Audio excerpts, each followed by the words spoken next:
सविताताई माधुरीला हॉलमधून आवाज देत म्हणाल्या, अगं सुनबाई, काय करत आहेस? अजूनपर्यंत जेवण बनवून तयार झाले नाही का?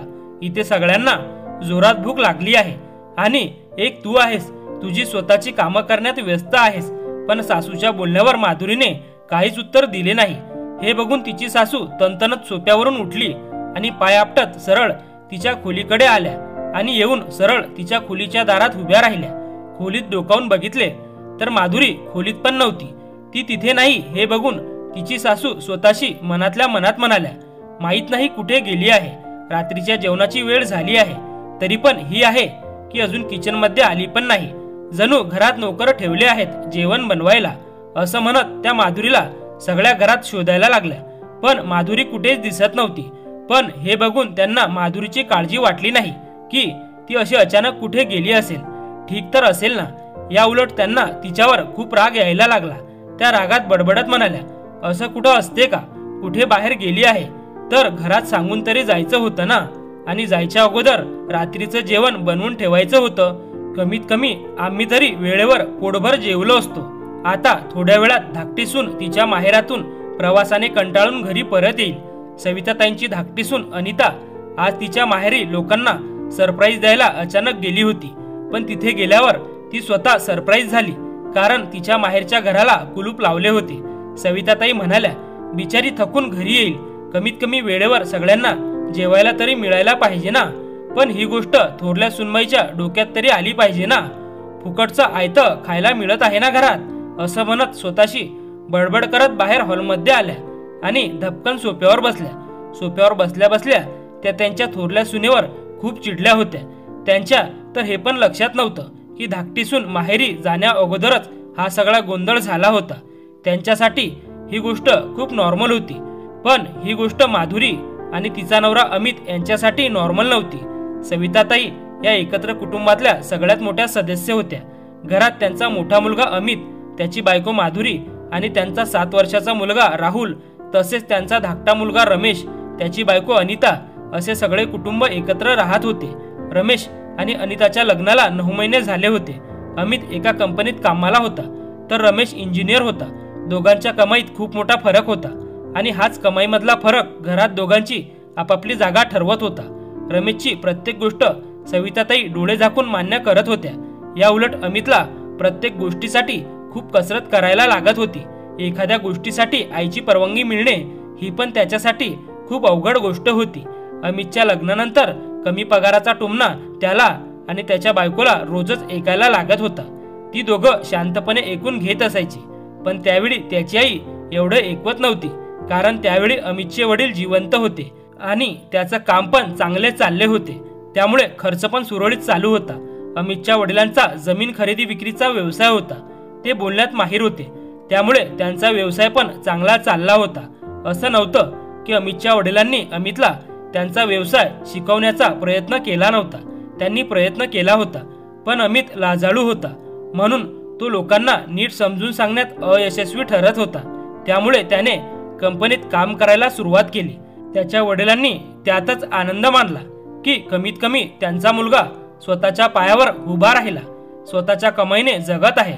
एवढं तरी कमवत होता की स्वतःचा, त्याच्या बायकोचा आणि मुलाचा खर्च उचलू शकत होता. त्यांनी अमितसाठी मुलगी अशीच बघितली होती की साधी, सरळ आणि सांसारिक होती. तिच्या हातात कला होती. तिने पार्लरचा क्लास केला होता, पण तिच्या सासूने तिला कधीच बाहेर जाऊन काम करून दिले नाही.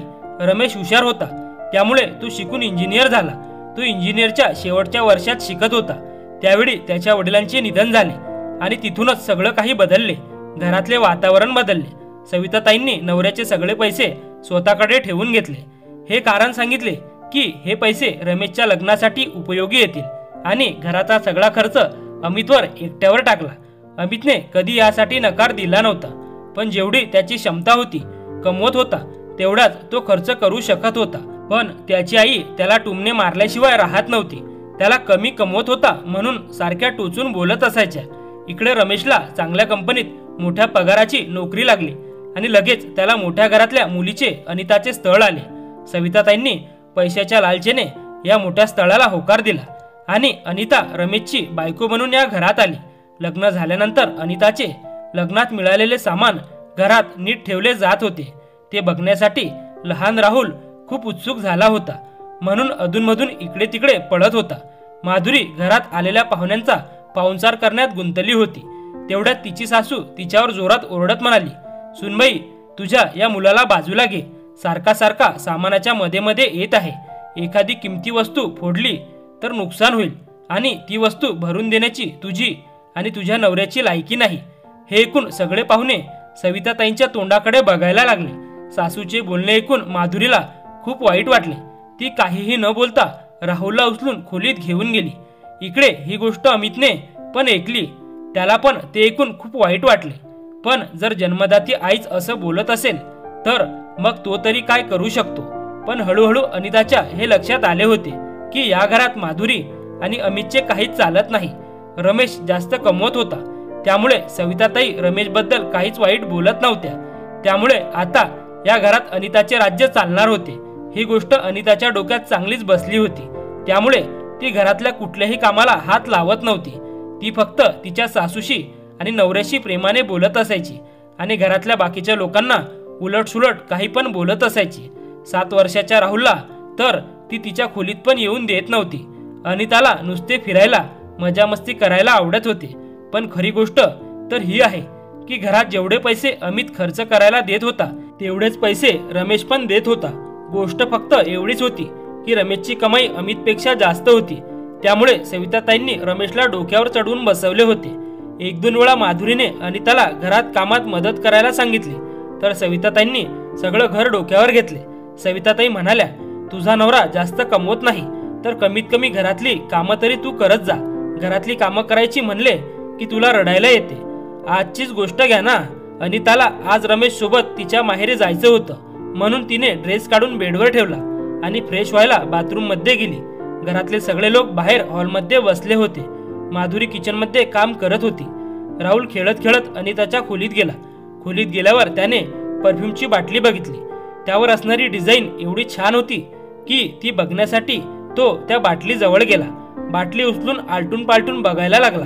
बघता बघता बाटली त्याच्या हातातून खाली पडून फुटली. बाटलीचा आवाज ऐकून अनिता पळत बाथरूम मधून बाहेर आली. बाटली फुटलेली बघून आणि राहुलला तिच्या खोलीत बघून तिचा राग अनावर झाला आणि तिने राहुलच्या कानाखाली मारली. तसा राहुल रडायला लागला. राहुलच्या रडण्याचा आवाज ऐकून सगळे लोक अनिताच्या खोलीत आले. अनिता रागात म्हणाली, ताई, तुमच्या या खोडकर नालायक मुलाला तुम्ही नीट सांभाळत का नाही? बघा माझं किती नुकसान करून ठेवले आहे तुमच्या या बावळट मुलाने. असं म्हणत तिने राहुलला मारायला परत हात उचलला. तसा माधुरीने तिचा हात पकडला आणि राहुलला उचलून घेत म्हणाली, अनिता, तो लहान आहे, चूक झाली त्याच्याकडून, पण याचा अर्थ असा नाही की तू त्याला सारखी सारखी मारशील. अनिता रागात फणफणत म्हणाली, चूक झाली? ताई, तुम्हाला माहित आहे का की ते किती महाग परफ्यूम होते? अमित मध्येच म्हणाला, हे बघ अनिता, राहुल लहान आहे, त्याच्याकडून चूक झाली, पण तू तर मोठी आहेस, तू तरी शांत राहा. भावाचे बोलणे ऐकून अचानक रमेश म्हणाला, दादा, शांत का बसायचं अनिताने? ती काही चुकीचं बोलत नाही. तुला माहित आहे का ते परफ्यूम किती महागातले होते ते? तुला काय माहित तू कधी आयुष्यात परफ्यूम वापरले तरी आहे का? रमेश असं बोलत आहे ते बघून अमित हैराण होऊन त्यांच्या तोंडाकडे बघायला लागला. अनिता मध्येच म्हणाली, यांना काय माहित, सगळं काही फुकट मिळत आहे यांना. तू कमवत जा, हे लोक उडवत जातील, यांची लायकी तरी आहे का? माधुरी म्हणाली, बस कर अनिता, तुला लाज वाटत नाही का? तू कुणाशी बोलत आहेस?